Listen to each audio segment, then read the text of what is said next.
All right, time travel pod on the horizon. I have Jack virtually with me for part 2, and we were in Miami for part 1 in the hotel room, classic hotel room podcast with a pretty large cast of MLW guys, including myself, Kamish, Robles, Bennett, Brendan Schultz even stepped in, T-Flood.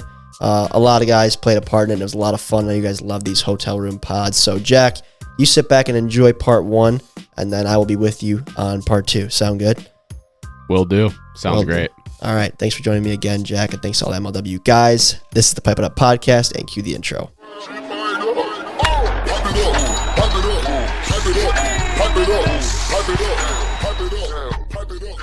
Ladies and gentlemen, welcome back to the Pipe It Up podcast, the official podcast of MLW Waffle Ball. We are live coming from Miami, Florida today. Interesting cast of characters here to my left side here. We got Brendan Schultz, longtime MLW veteran and assistant and employee. Cameraman, whatever you need. Brendan Jorgensen, the newest Midwest Mallard. Couple of Brendans here with me today to start. We might have some people filtering in and out, but we are in Miami post-game from the Miami series at Lone Depot Park. And we don't really have much of an agenda to start. Jack and I are going to get into the series later, which we'll talk about, I'm sure.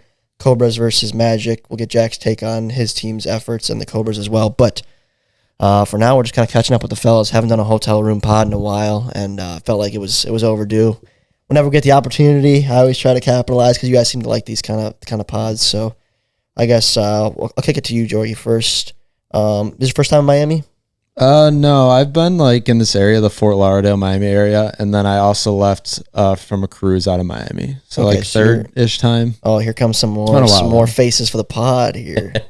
Recognize these clowns here walking into the hotel room. Bennett and Trey Flood, that we'll hear from them shortly. But I've never been to Miami. First impression, it's hot, of course.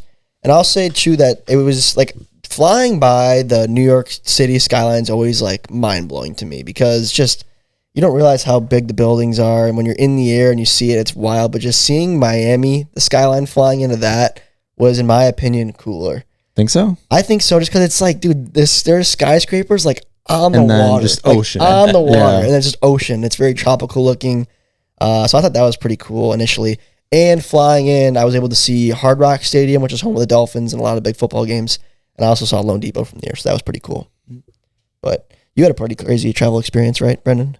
Yeah, no, I worked night shift for a project Thursday nights, and then I drove straight from that to the airport, slept on the plane, then got here, and we started doing stuff right away. So last 2 days have been a little busy. Had a semi-late night, too. We didn't get a ton of sleep last night. We kind of just got back from like dinner late, and then we had to get up at 6:15, 6 o'clock. The problem with traveling with a group of this size, with not a lot of vehicles, we're balling on a budget a little bit at these trips, and it's just, things are just kind of lethargic. There's a lot of people. Like when you go out to eat with 15 people, like it's going to take you 2 hours minimum. Yeah. And like the people that are serving you probably aren't pleased. They have a group that size, so things move slow. Like for example, today's series was from 9 to noon. We cleaned up and went straight from the series to a restaurant, which we probably got there at like Old Tom's. 1:30, yeah, called Old Tom's. There's a voice crack from Old Tom.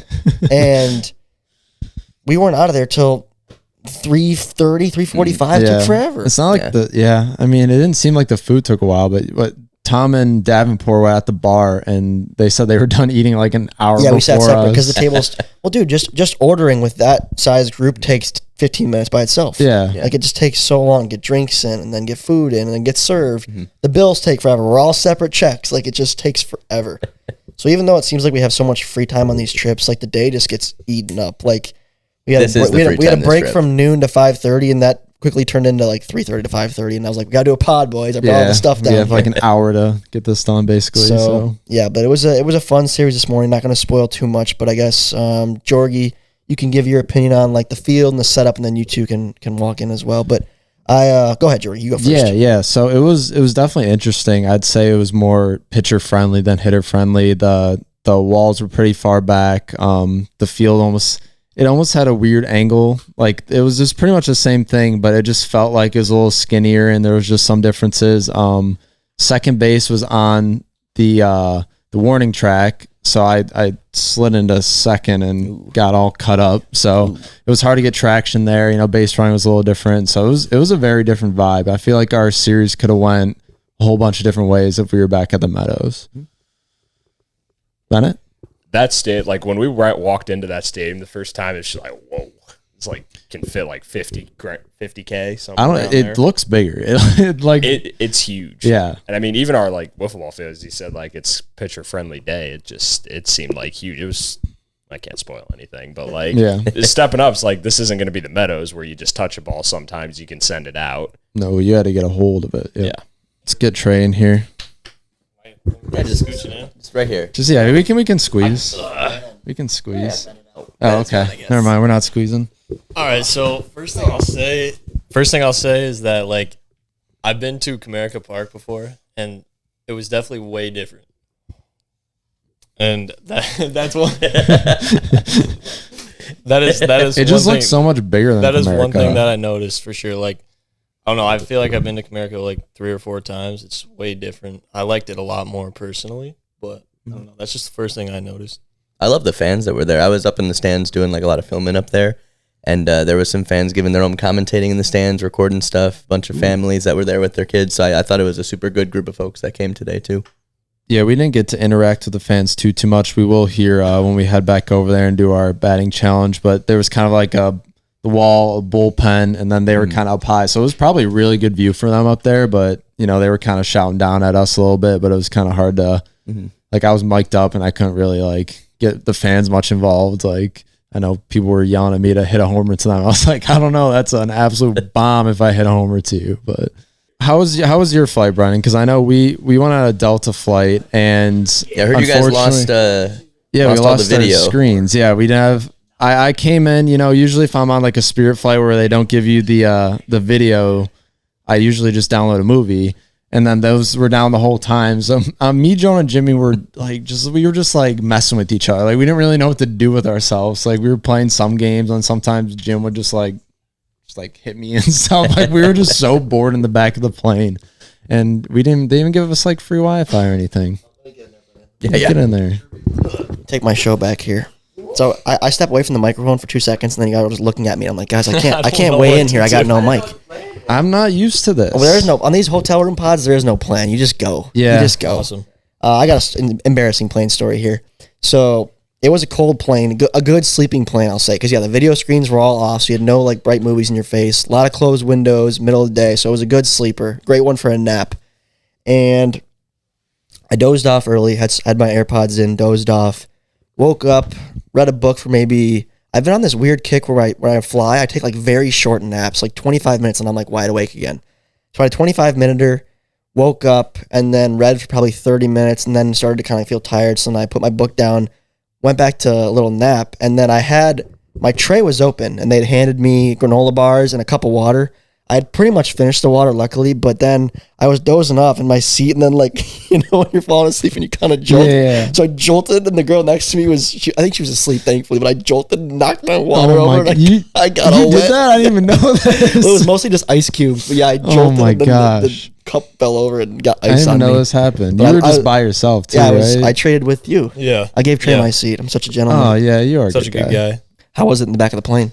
What did I miss? It's a little rough. Dude, that was a bumpy takeoff. The takeoff, you could literally feel it, like the wind dragging it back and forth in the bag. It was kind of sketchy, and I don't love planes. I think we went over this on the Houston pod. Like me, Jim, and Crash next to each other. Jim definitely doesn't like it. I was giving him looks, and I was like, "There's a lot of drag." Yeah, we just kept looking at each other in the back. I wish I could have like communicated with Jimmy, because I know Jimmy was sweating. I love to make him nervous about that kind of stuff, but you gave your seat away. Gave my seat away. So yeah, I was totally out of the loop. I did say, I was like, guys, at 2 p.m., everyone try to join a Bluetooth Flappy Golf lobby, and I was in there hosting, and no one joined me. Well, can you do that without? Even like you don't need Wi-Fi, just Bluetooth. See, I literally didn't even, I turned my phone to airplane mode before I even got your text. But I think Kyle and Daniel said they were trying, but they were just too far. Like I was in row 27, I think they were like row 15, so it just didn't reach. Okay. But we tried. I don't know if we would. Well, we were 32. We might have. You were 32, yeah. I was 27, but I did have an empty middle seat next to me, which is very clutch. Ooh, nobody was next to me. Nice. That's not bad. Me and then a blank, and then there was a girl, but she was sleeping the whole plane, so she didn't see me embarrass myself. You would have had to really get it out there to hit her with that water. Yeah, I didn't hit anybody else with the water. That's good. Tom, this is a little bit of a backtrack here, but you mentioned you were reading a book. What sort of books are you into? Can you shake that mouse around or hit the enter key? I'm not a book guy, but let's hear it. You can tell us about that book you read in high school. Oh God, Kite Runner. If you ever read Kite Runner, I read that in high school. But currently, I'm reading 2 books. One I've been dragging on for many years. I bought it like 2 years ago now, and then I hadn't started until like March, and now I'm like almost done. But I've just been slowly, chapter every other day or something. But that one is a very classic, like cheesy self-help book by Napoleon Hill. It's called Think and Grow Rich.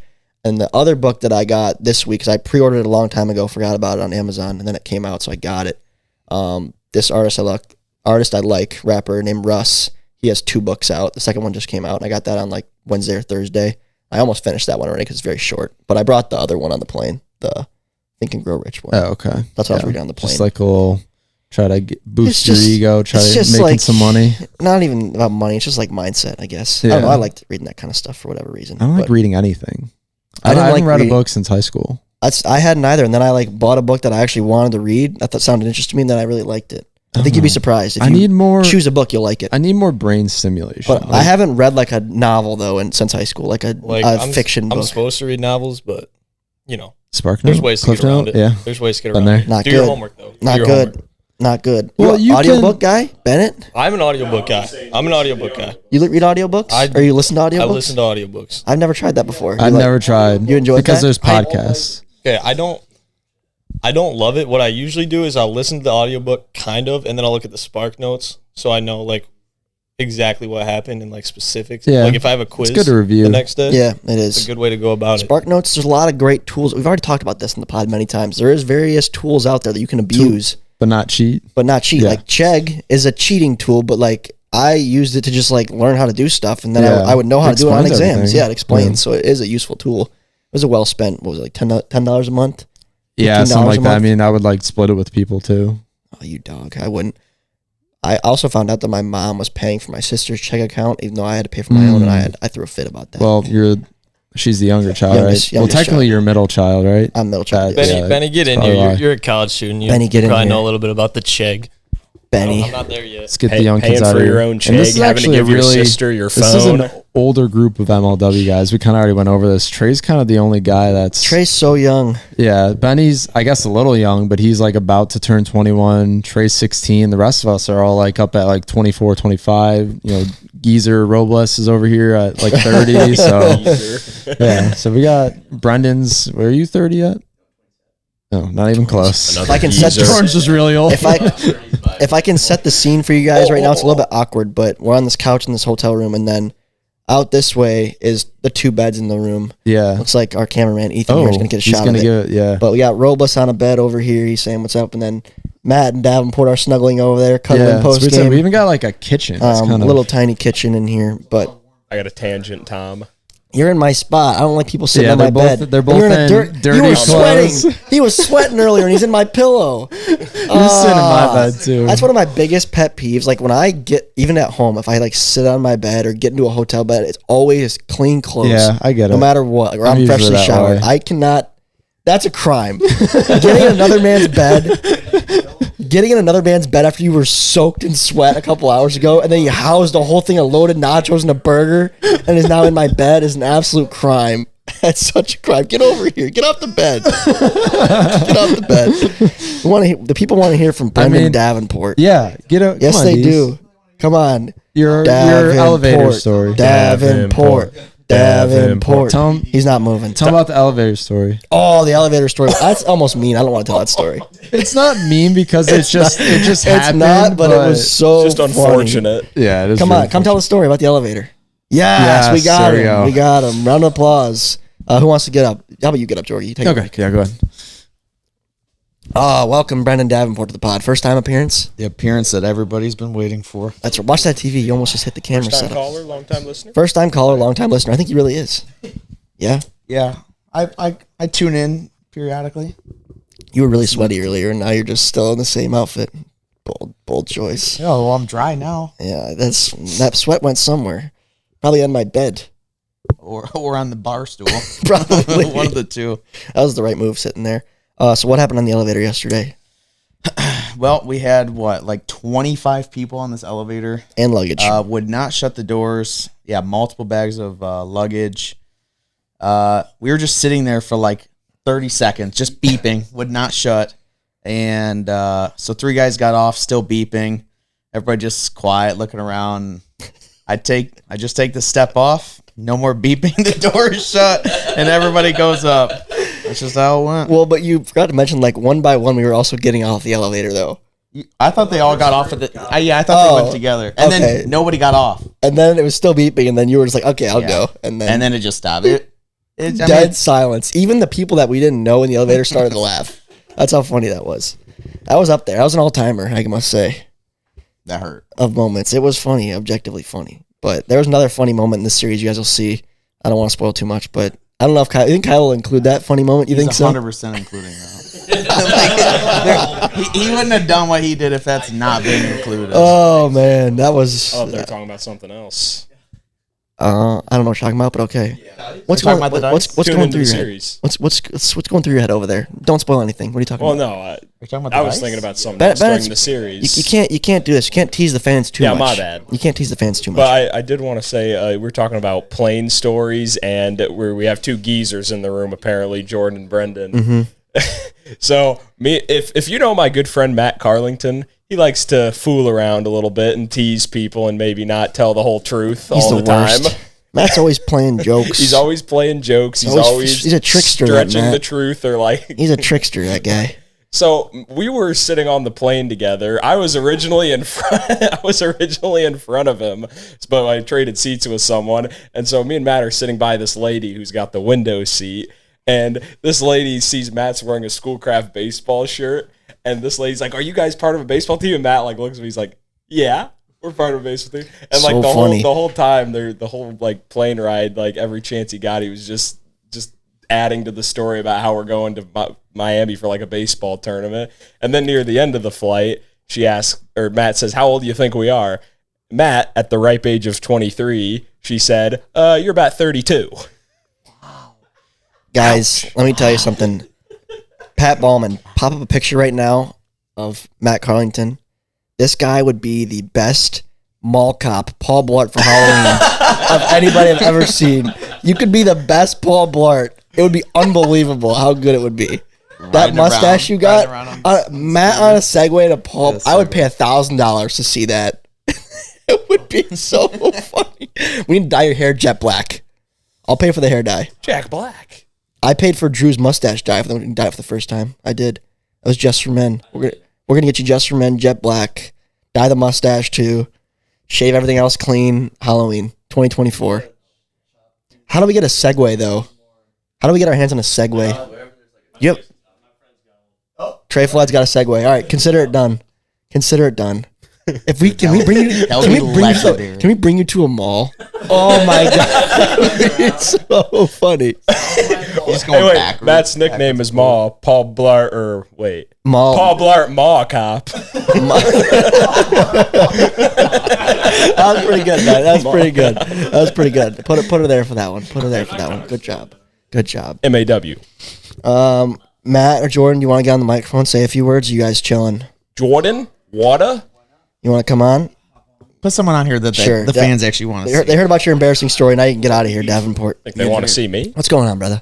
Oh, I'm doing good in Miami. It's really hot here, though, we'll say. It is very hot. And this is your first time here, right? First time, yeah. A lot of family here, but yeah, I didn't know your mom was coming. Yeah, been to Orlando. Did she fly out with you or no? She came 3 days early. She's with uncle. She's got a sister here. So many family. So they actually live out here? Yeah, they live out here. And they were at the series today? No, my mom's the only one that came. It's hard to get my family anywhere, as you can tell. That's fair. I reached out. Hey, I'm playing Miami Stadium. Yeah. They're like, okay, yeah, but, that's fair. You know, yeah, it was cool. What'd you think of the field and everything? Amazing. Like Weiner behind the camera. Me and him have played in so many places that were not like in MLB Stadium. So to like see things come full circle, it's pretty wild. Pretty awesome. That is true. You guys have known each other for how many years? We'll let Weiner come in a second. Yeah. I don't even know. Oh, when did you win that Boston? Was it 2015? Sure, Bennett, you can give up your seat. Welcome. We'll go to the wide shot. You're fine. I'll introduce you in a second, but you can say how you know Jordan. I won nationals in 2015. I was 13 years old. It was one of the draft years. Sick. So 2014 was the first time I showed up at Golden Stick just to watch, just to be a fan. So I've known you since 2014, I think. 10 years now. So I mean, yeah. Yeah. I can't believe this is my. So this would be my 10th season playing then, or 11th, Crazy. whatever, if you want to count 2014. Yeah. I definitely count 2015 because I won. That's sweet. So But, I've known Jordan a while, and we've played a lot of tournaments together. I've known everybody for a while now. It's kind of weird. I think Like, I've even known, Jo- Even, huh? I'm old. I am old. Even like Jordan, because like when me and Kyle first started like getting into YouTube and like we found Wiffle Ball and started doing that ourselves, like we knew Palisades. Like we knew who you were. Like when we were Like 10 years old. 2019. Like 15 years ago, we knew who you were because you were like one of the more popular guys. Oh, there's Kyle. He's walking in. I like forget about Palisades, but when you guys went to Morenci, the NWLA tournament, Yeah. I remember it was my first time going there too. Like you were one of the first people I saw, and like I couldn't wait to be like, oh, like, I know you guys. Yeah. Like, being from Palisades, we were very aware of MLW and how you were growing, and like at the time we had a little popularity, so we were just like, someone's doing it, like it's starting to spread, it's catching on. Yeah, and the story of Ethan. So yeah, we met you probably there for the first time in Morenci. No, I No? was not in Morenci. Oh, you weren't? You probably met me at that Boston tournament in that. Oh, bubble. 100%. 2019, And 100%. I had Battle of my Boston. camera was Battle of broken. I Boston. had a rental camera, and it was huge. I don't know if you guys remember don't that. know, I had but a I remember huge now as I think camera. What back. they'll remember is if you go back last year, like, and pay attention to it now, but go back and like watch Bennett's moving the camera now. Careful, Bennett, don't break anything. He's fine. He's If got you it under watch control. Wildcats versus Magic, or you watch the World Series from last year, all those videos in Atlanta, or now if you watch this video in Miami, you'll notice there's some like elevated shots, some elevated footage, nicer quality than you might normally see. A lot like tighter zooms and stuff, and that's always been Ethan. Yeah. So I I appreciate your but we appreciate your help. I think it was UIFs really that we Connected. talked again, and Yeah. I think I was talking to Jordan about MLW could Mm-hmm. probably benefit from me being there, Mm-hmm. and I decided to come out to a series, and Mhm. now I'm coming out to more series. So Series, now you're on the pod. Now now I'm on the podcast. That's pretty sick. We appreciate you. Now you're filming the podcast too. Yeah. We appreciate On the it. pod, filming Bennett's the gonna pod. screw up your stuff. Hey, Kamesh, he'll- you want to take Ethan's spot and say what's up? He'll This be pod's fine. been this has been the most guests in history. A lot of collabs. It's just been carouseling. Bennett doesn't know. Actually, Bennett doesn't know how to film. I shouldn't say anything bad because Bennett does that first. This is why the people love the travel pods. It's travel there's no pods. script. we even got no agenda. We even got DZ on the pod. Yeah, it was awesome. Oh, that's big. That's a he big told get. he told the elevator Was story. he a first timer for the Yeah, Pipe It Up first podcast? timer. Be easy. How'd that First go? timer. How'd the Davenport convo go? I don't know. It seemed like he had a lot of shame. Davenport's So that's kind normal. of he's kind of becoming like Cheatham, like the self-deprecating type of vibe. Yeah. But I don't think anybody has it as bad as Chris. Chris has got that place on lock. But what did you think of the venue today? Awesome. Awesome. Yeah, shout out to the Marlins once again. I love that left field corner, the look of it. We had like they call them ribbon banners, but they're like ribbon, like skinny LED screens. They had those going. Both the scoreboards were on. That was sweet. They had a big board on. In terms of the playing service, like everybody that's pitched and played so far has just been talking about how there's no bad hops and like it's such like the balls too. I feel like in previous stadiums too, they get like worn out. Whatever pellets are used within the turf. Right, yeah, because it's usually But rubber today, turf. like we didn't have any of that. Like the pitchers really loved the ball, and some great wiffle ball came of it, and the venue, the backdrop looks insane. Mm-hmm. I know I haven't really seen that main camera shot, so I'm curious as Just, to how it looks. No Yeah, wind just- was cool too. Yeah, Like, yeah, first time yeah, no truly wind. stadium. They have a Dude, we've been roof, so practicing the not- last no couple wind's weeks for great. this series, and it's been so windy at our practices. Yeah. Like it's been hard to throw strikes. It's been that windy. Yeah, it makes a drastic difference. Yeah, so that was cool today. But it was it reminded me a lot of Minute Maid, just like probably because of the dome. But I almost think Minute Maid felt so crammed in. There was so much in that dome. Huge, like This was more just like not minimalistic, but it was just cleaner. Like the blue seats was clean. Yeah. All their banners are really nice. I love their scoreboard. The placement of their scoreboard's sick. Yeah. better franchise too. I want to mention Way this too. better It probably franchise. won't make the video, but we were this close to getting Jazz Chisholm to Oh, our that's right. series. Yeah. So I DM'd him. I was like, we're gonna be here. Like, pretty much just saying like it's a pro wiffle ball series. I think you'd find it entertaining. And he DMs us back. This is like a couple of days ago. He likes the message. He goes bet with an exclamation mark, and then he sends a voice memo. So I'm like, oh god, this will be good. He goes, yo, I've been watching you guys since like high school, so that's kind of lit. Yeah. So I'm like, no way, we're gonna get Jazz here. But I don't know if he just like his routine changed or like whatever. Like they're pro athletes. You never know. They got a game today. They got places to be. They literally have a game today. So I wasn't like that. That's cool that he said that. And like I can't even believe he like watched us or maybe still does. But like he was unable to make it today. But still shout out to Jazz yesterday. Yeah, yeah. Maybe he was just like celebrating after his like go ahead RBI the night before. I'm guessing. Well, you got all these bums over here on the bed right now. They're like, he's probably sleeping in. I'm like, I don't think he's sleeping right now. He's probably definitely watching film. Probably he's doing something productive considering he's a professional athlete. Yeah, like but they do play every single day. So I'm guessing that like they probably do take time to like I really play Xbox or do whatever. But I bet time. I bet he was up. I don't think he was sleeping. No, he was definitely at noon. You know, I'd like to think higher of the maybe the fact that he knows about us is awesome. Oh, you know, should I pretty play cool the message. I mean, you told him word for word. They know what he said. No, but it's funny the way he said it. Yeah, You a could lot play of the voice passion. memo. This would be a cool clip right here, actually. Yeah. All right, let me get it full blast. I thought voice memos disappeared. I don't know why. Not this one. On iMessage, they do. I used to watch you guys all the time when I was in high school, so that's kind of lit. There it is. There it is. But yeah, that was Shout out cool. to Jazz. Yeah. But it was awesome, and again, it was nice. Like it wasn't like the AC wasn't pumping in there, but it wasn't 95 either. So that was it was nice. relative. Yeah. I mean, I'm sure pitchers were still sweating, but Yeah, I mean, we know that guy was. Not over like there. I wouldn't if I was outside normally on a Exactly. normal summer day. Like no matter what, you're gonna sweat when you pitch. So it was great to keep the humidity out. because Nothing- when we left the stadium. Oh my gosh! And God, nothing will the ever heat. compare to that St. Louis series. That was on another level of. Word on the street. hot. It's gonna be that hot in Brooklyn next week. Oh really? Oh, speaking I've of been Brooklyn, hearing Drew I didn't complain know about that. it already in my texts, being That's like how it's gonna Drew reach would maybe grow 90. up. Oh man, no, but St. Louis was like 102. That's crazy. It was yeah. 100. It was triple digits. It was I'm triple fine, digits. but once cameras overheat, that's where I draw the line. Yeah. We that's have where never- I become mad. We have never had that 90 any of those Canon cameras overheat 'Cause, like- in 10 years. And in the second inning of St. Louis, that mine was done. And I that had to leaves shut me it off for- helpless. Like, Yeah. what are we gonna do? Film with an iPhone? yeah. No, I had to not shut doing it that. down, but then it came back after an inning in the We in the need shade. to have a plan in place for Brooklyn. Yeah.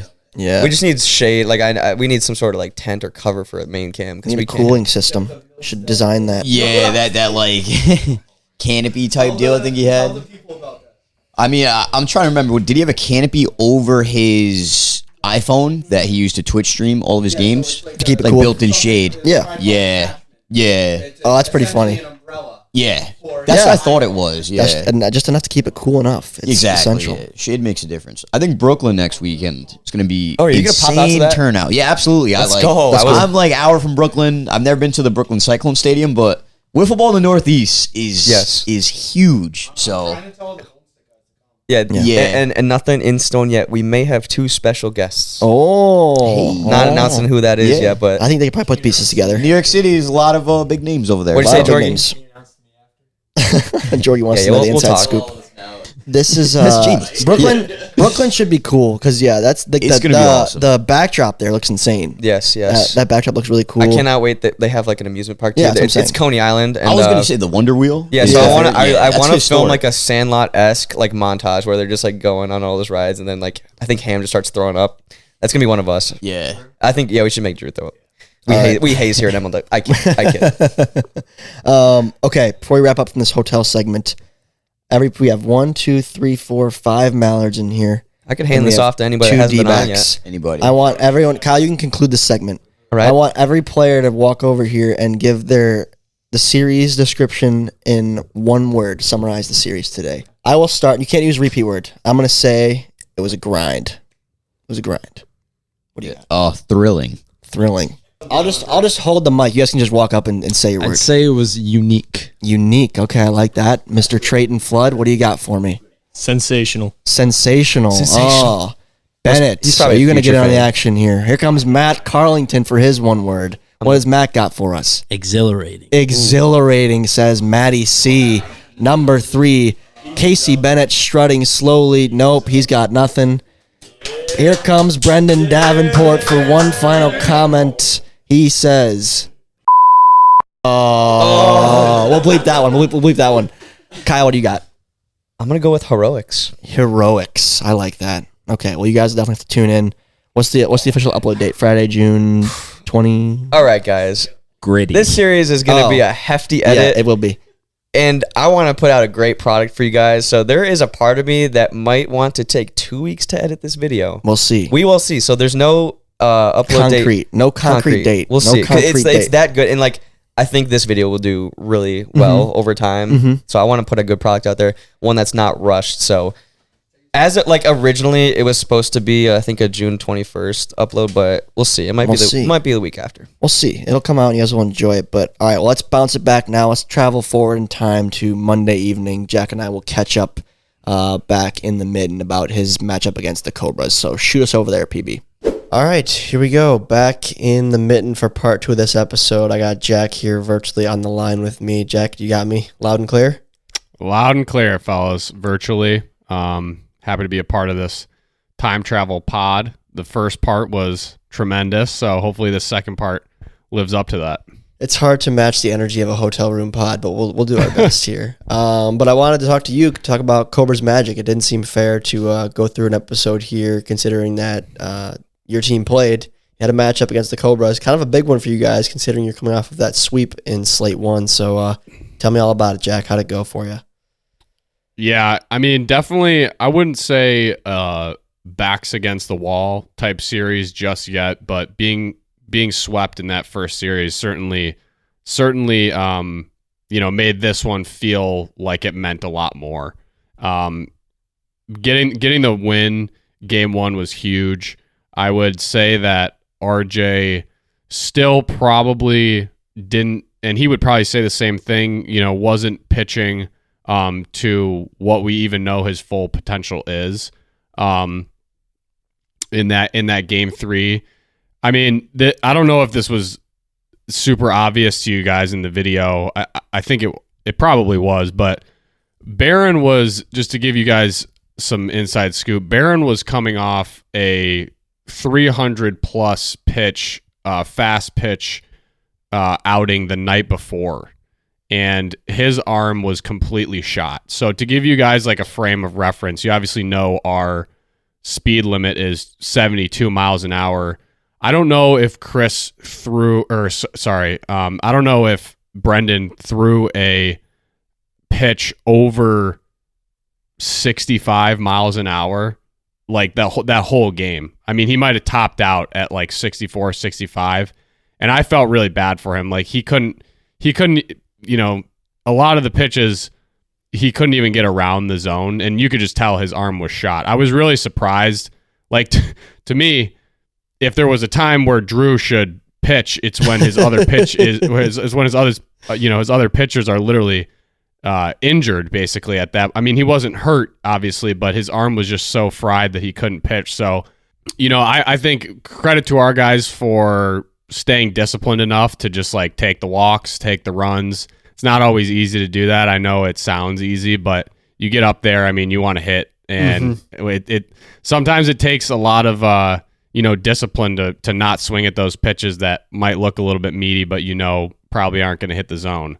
So we kind of did our job, did what we needed to do. The game 1 was huge. Game 2, Trevor is kind of an unfamiliar territory here. I mean, he's not gotten off to the start that you would expect with the season that he had last year. I'm not necessarily sure I can pinpoint exactly what that is yet. I'm not throwing in the towel on Trevor by any means. I think some fans might be ready to do that, but I know what he's capable of. I think he's just kind of had 2 shaky games, and they happen to back to back. I think that, depending on the way that the ball gets beat up or doesn't get beat up in game 1 affects a lot of his movement, and his pitches can tend to flatten out depending on that. And I think the flatter they get, the more runs we see go up. Because guys are just good enough in this league where even when Trevor's locating it really well, if it's a flat pitch, they're gonna hit it. So I think we kind of saw that, and credit to the Cobras for coming out and being ready and tying up the series there in game 2. And then game 1, game 3, I would say you saw, I mean, you could even see it in the video. Like, the ball was just coming off RJ's hand different. Like, it looked so much faster. Like, you saw some of the Cobra guys, like, checking the, like, I saw Drew do that a few times. Drew's head snaps around to the gun. And there were many other times where, it wasn't the final pitch, so it didn't make it into the video, but their other hitters were doing the same thing. And I was thinking the same thing too, like on the sideline, just like, man, that looks fast. And I don't know if that's something to do with the ball, but he looked like, his former self. He looked like the RJ we saw last year, minus that Justin Esch pinch hit out of nowhere bomb, good for Justin. which it was just it's such a Cobras way to like end the series. I feel like Drew's gonna pinch hit his rookie and he just goes 1-for-1 with a bomb. So credit to Justin for like sticking it out all day and then coming up ready to go. I think that is a huge plus if you're a Cobras fan. You're happy with what seems like a guy that could bring some potential to this lineup. You saw Zerlag, the guy that you went out and traded for. He had a grand slam, which is, unbelievable for him. So you got to be happy with that. I think Chris Baranowski showed some promise for sure. Struggled at times to locate, that third game. That third game, I told them we're going to look back no matter what result happens at the end of the season. We're going to look back and we're going to remember that this game right here, this game 3 mattered a lot to get us where whatever the result was, win or lose. We knew that this one meant a lot to get back to 2-4 with the Cobras 2-4, having the head-to-head against them versus being 1-5 is just, it's only one game, but it's a totally different scenario. So we kind of went back to that, really trying to lock in and stay disciplined at our approach. And Chris just walked a few guys. G Millie, gets another one out of the yard. Happy to see him get some production going. Oh yeah. It was only a matter of time. Yeah, it was a fun series. It was a little bit odd with the Cobras. We haven't seen a ton of Chris, obviously. We saw him a little bit in St. Louis, but we were kind of expecting like the full Barron treatment, Brendan that is, and he really couldn't go. Yeah. We were expecting Caden. He wasn't there. So it was sort of like one of those series where you show up and kind of throw out your game plan right away based on what happened. Yeah, there's a lot of different ways I can like analyze this series and digest what happened and like different perspectives, I guess, to view it from, because on one hand, for you guys, I don't feel like you played your best with football, given that Trevor didn't have his best outing. Offensively, yeah, the pieces came together at times, like that very first inning off of Barron, but overall, I think still you saw more out of Grant last year, yourself last year. Of course, you had AJ contributing who didn't make it out to the Meadows that day, so I felt like it was sort of a down day for you guys, but really you needed those 2 wins and you got them. So I don't know how you can really be upset with the result. On the other hand, and kind of a total opposite way to look at the outcome of the series is the Cobras who lost the series. I think that's a kind of a gutsy 1-2 outing for them, given that they're the underdogs going into it. There was a lot of criticism on Drew for managing the squad the first time around, and that's going to continue inevitably. Given Drew's style. And you lose Caden the day of due to sinus infection. He goes to urgent care, can't make it. And that is totally amplified by the fact that Barron's arm is shot from the evening before in his other wiffle ball leagues outing that he played in. So, like, the Cobras' backs were against the wall going into that series. And you could say they also kind of did what they needed to do. They avoided the sweep despite having no Caden, despite not having the best from Barron. They go out there and offensively played like as good as you really could have. You got like 4 or 5 home runs in the day. Andy somehow is raking after not playing for a year. You get a home run from your rookies. Or like it's a grand slam too. Like offensively, the Vibe Tribe is vibing. But on the mound, they got to figure it out because they're going to continue, I think, to lose series if they don't get more consistent on the mound. Whether it's one of the two Barons, Caden, someone's definitely got to step up in a big way. And like, yeah, Barron's arm hurt on this given day because he played the following day after his, I think it was KWL, I'm assuming. But like Barron's a guy that loves wiffle ball, loves to play it, and loves to play it a lot. So that's going to be like an ongoing thing for them. You know what I mean? So it's I wouldn't consider that to be like an anomaly for this day only. I think that happened once or twice last year too. And given that another year has passed, he's another year older, like maybe it's going to start to wear and tear on him more over time. So like the Cobras lost the series, but I see a lot of positives there. You guys won the series. I'm seeing from like my perspective, I see more negatives for you just because my expectations for you guys are so high because you did so well last year. You know what I mean? So it's just a weird one for me to look at, I guess. The way like I kind of felt driving away from the series on my ride home, my thought was we should have swept them because of the scenario that they were in with their number one pitch. They're both of their number two, their number one and number two pitcher were essentially not there. I mean, Barron was literally not there. He only let up 6 runs, which was kind of incredible for how shot his arm was. And they didn't win that game, but they were able to win game 2. And so part of me was like, dang, we really missed an opportunity here to like put them away and sweep them.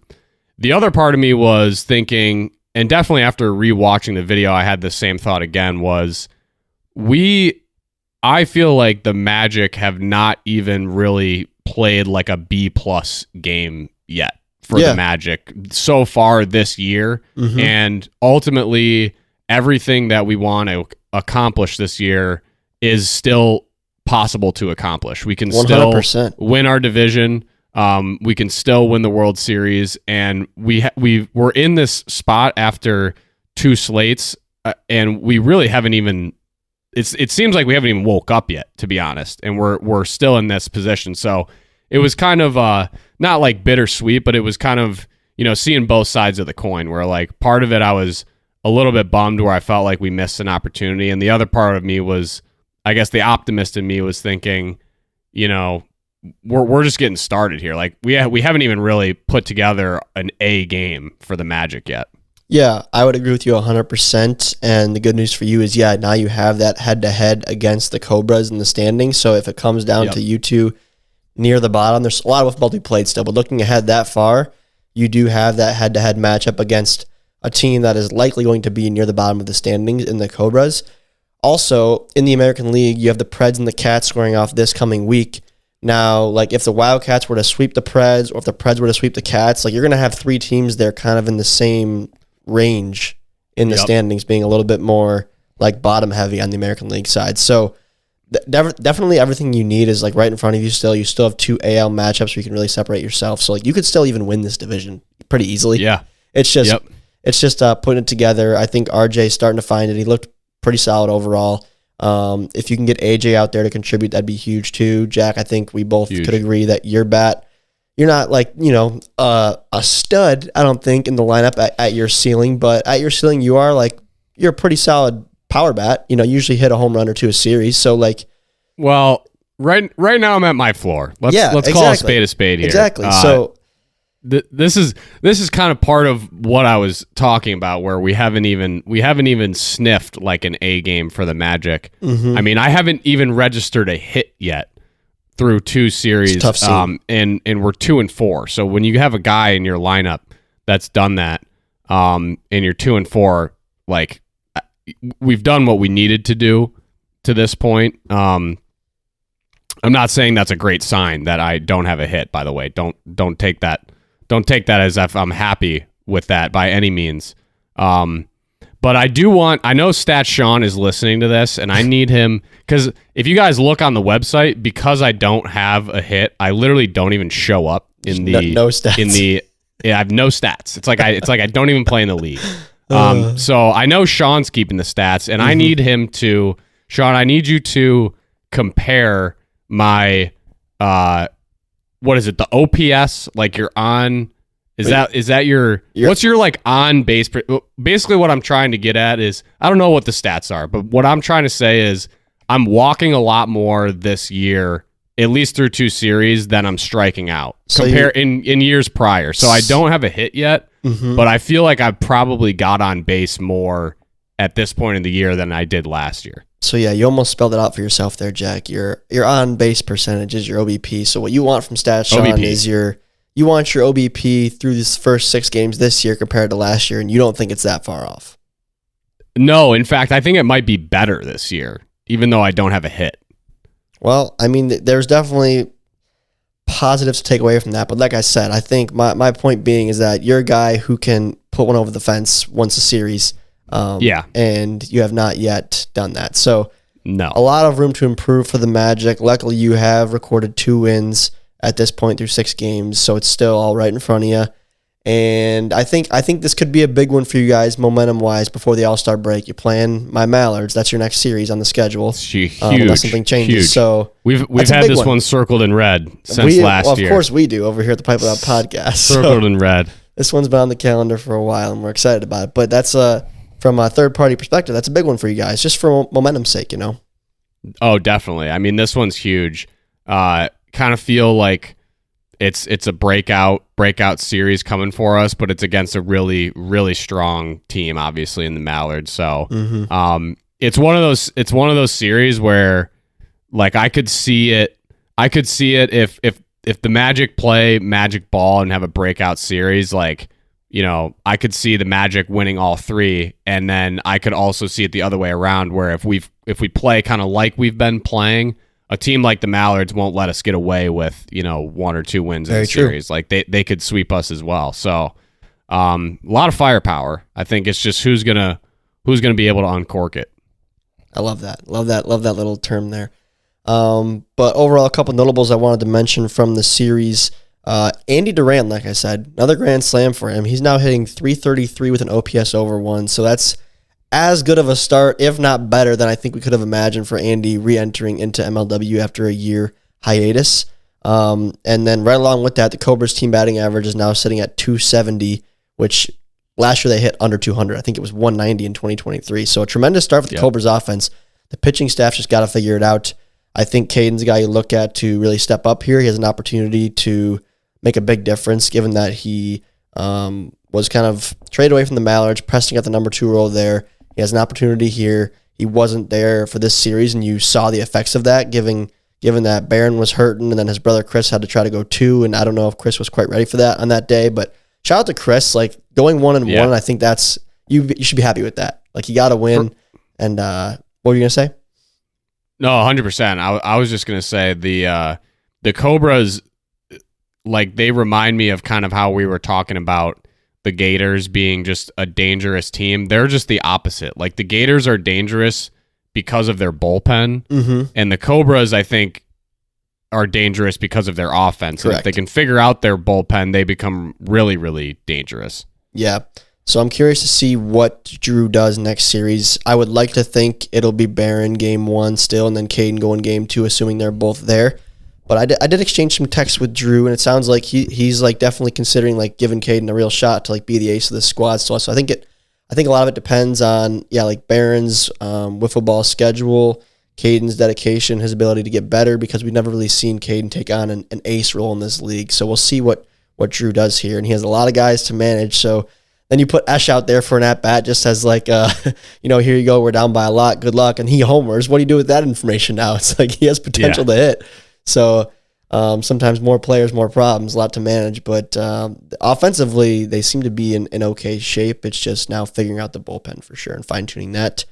I also wanted to mention Bonham. Jack, you mentioned his struggles a little bit. Last year, his whip, for those who don't know, that's your walks and hits per inning allowed.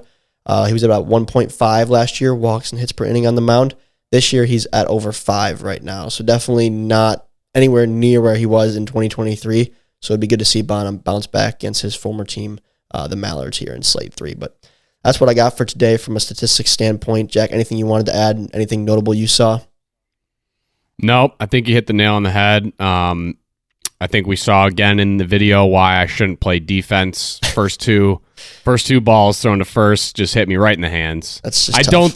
don't think even if I caught either of those that the runner would have been out for the record, but still got to catch it. I mean, no excuses. So it's tough. It's a tough scene for us old guys out there. Tough scene, man. Tough scene. I was like, this is the time. Like, AJ's not here. Someone's got to step up. I'll get some reps. I'll get a little active. And then immediately remembered why I vowed not to put myself in the field again. Yeah. Hopefully AJ can make it for the matchup against the Mallards. But let's get into this week's comment of the week. It comes from Sully, and he said, Walgate legitimately looks like Waluigi at the plate. Jack, are you familiar with Waluigi? I am. I saw that comment, and I couldn't agree more. That was hilarious comparison. I mean, it's just more so like the body type. RJ's just a long, lengthy guy, and so is Waluigi. And pop up a picture, be a comparison back and forth. I'd say it's pretty close.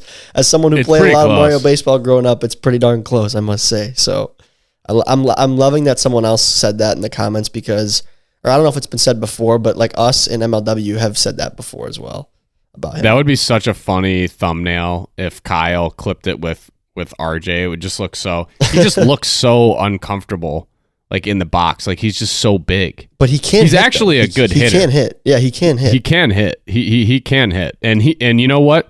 On that note, I mean, who knows? We might see him in the lineup if old Captain here can't turn it around. 92 can't swing the bat. if old 92, if he can't figure it out, his name's going to be on the chopping block in terms of the lineup. So that might be a chance for RJ. Interesting story developing there in the Metro Magic organization. We will stay tuned to it for sure. But you're going to have some tough pitchers to face against the Mallard Jack. It's not going to be easy, so you better start doing some homework and some film work.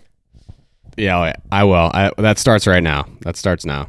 All right, good. We're looking forward to that matchup for sure against you, Jack. But let's now bounce into Fuzzy Numbers brought to you by our friends over at ShedBall, a competitive mini hoop basketball league.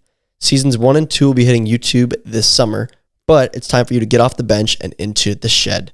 If you've got a fire in your belly and a dream in your heart, head over to ShedBall.com where you can register to become eligible for Season 3 of the draft or register as a fan for a chance to pick a perfect slate and win $1,000 in the Season 3 Pick'em Challenge.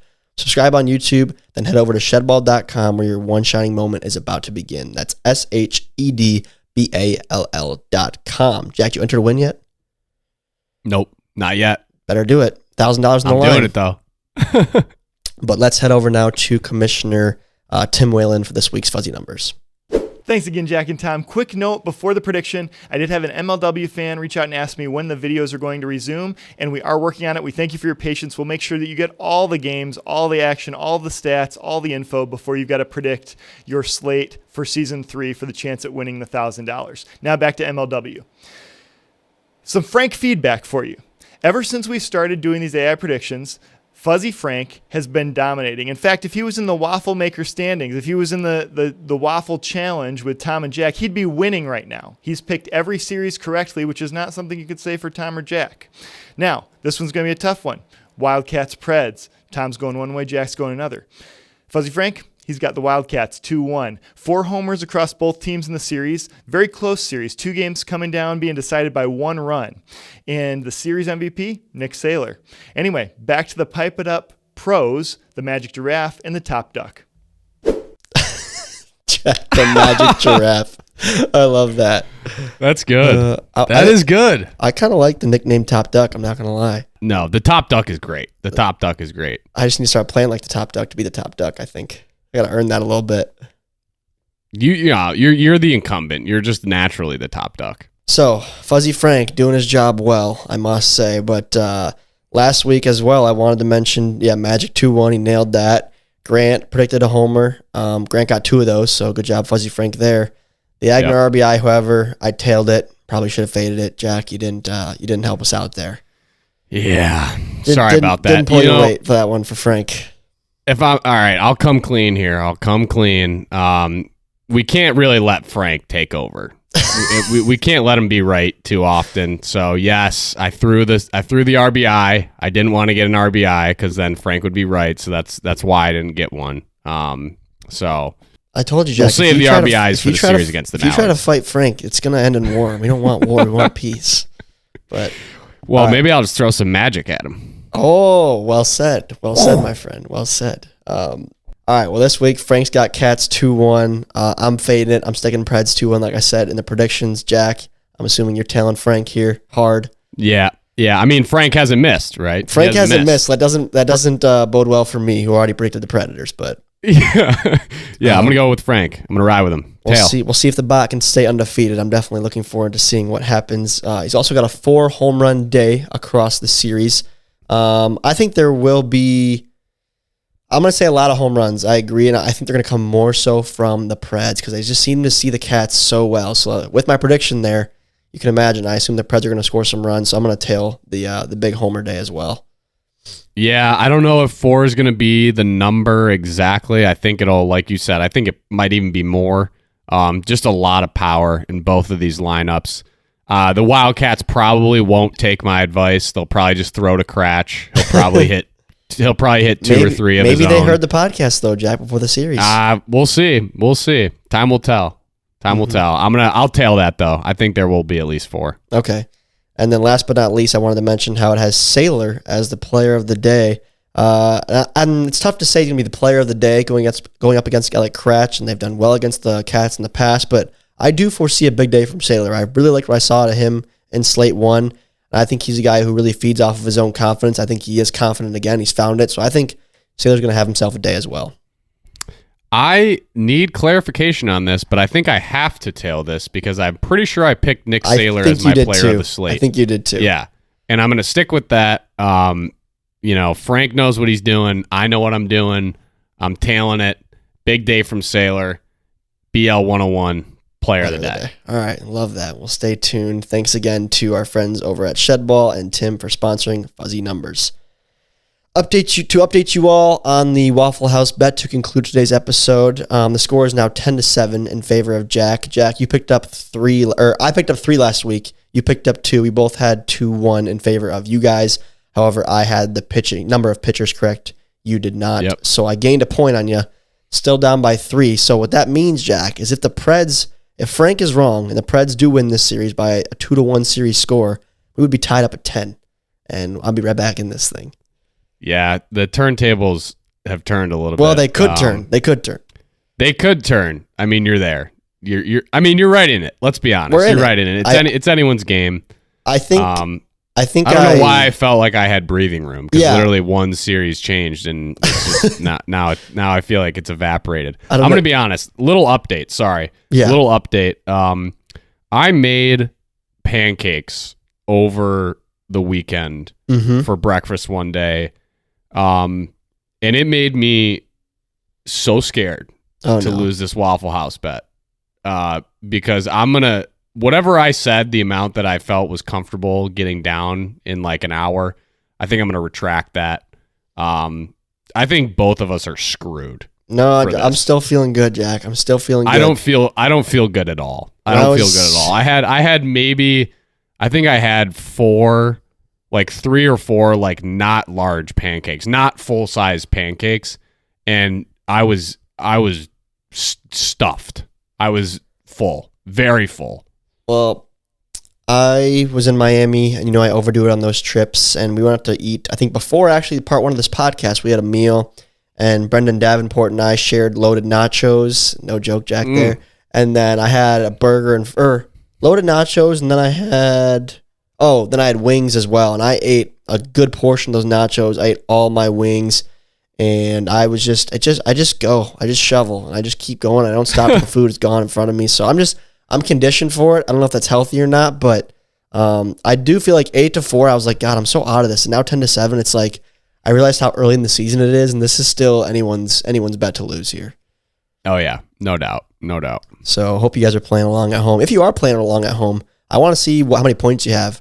Maybe we should make like some kind of shared document so we can know like who's got what, or just like keep us up to date. DM us on Instagram at Pipe It Up MLW, or comment on the video where you're at, because I want to see I want to know who the ultimate loser is in this thing, and like you should have to eat some waffles too. That's right. If it's not me or Jack, it'd be funny. If you are around the Waffle House that we will be going to, you should show up. Yeah, We should allow fans to show up and support. I know. I was area. thinking about that. I don't think, like, given the Pipe It Up audience is pretty small, and I don't think anyone's going to travel too far to come to Waffle House. Like, it probably wouldn't be the worst thing in the world to disclose where we are. I don't think it'd be too much of a public disturbance. So I think we will do that. But I talked to Jonah Heath about it. He's been following along. Many of the MLW players have been, and he's already offered support. He's like, Tom, if you're there, he's like, you let me know when you're doing it, and I'll come eat some waffles for you. I said, thanks, Jonah. I appreciate that. My man. So we're gonna stick. I hope he'd do that if it was me too. So yeah, I think he would. We're gonna stick with. We'll see what the turnout's gonna look like, but it'll probably be around 15 minutes per waffle if you're not me or Jack and you're gonna help us out and eat, and then you guys can donate at home as well to shed some time off and too, so we can tip the staff. So that's still the plan. I've loved introducing this challenge to the pod, Jack. It's a lot of fun, and it gives us something to kind of look forward to. Not look forward to, but like to talk about every week, and it just creates some anticipation and builds up the stakes of the season later in the year, even if like a team's already out of the playoffs or whatever it is, you know? For sure. No, I'm liking it. I'm getting some good feedback on it too from some guys in the league. So yeah, I heard G Millie's into it. Yes. G-Melly was very complimentary of the pod as of late, and he's looking forward to seeing how this Waffle House bet goes down. Looking forward to seeing how this whole waffle thing shakes out. I think a lot of people are fully tuned into this thing. But that's right. Anyways, guys, appreciate you all tuning in. Thank you to all the MLW players as well who were with us on part 1 in the hotel room. That was a lot of fun, and I hope you guys got some more inside scoop insight as to what it's like, you know, behind the scenes and just how we are a group of friends like many of you are that plays wiffle ball in your own leagues in your own hometowns and stuff like that. We're not much different. So if you want to make content and do this, trust me, you can do it too, and just have fun with it like we do. So thank you all for tuning in so much. Jack, I give you my salute for joining me virtually tonight for part 2 of this podcast. And Jimmy Norp enjoys eating overpriced gelato. We'll see you all next week. Pipe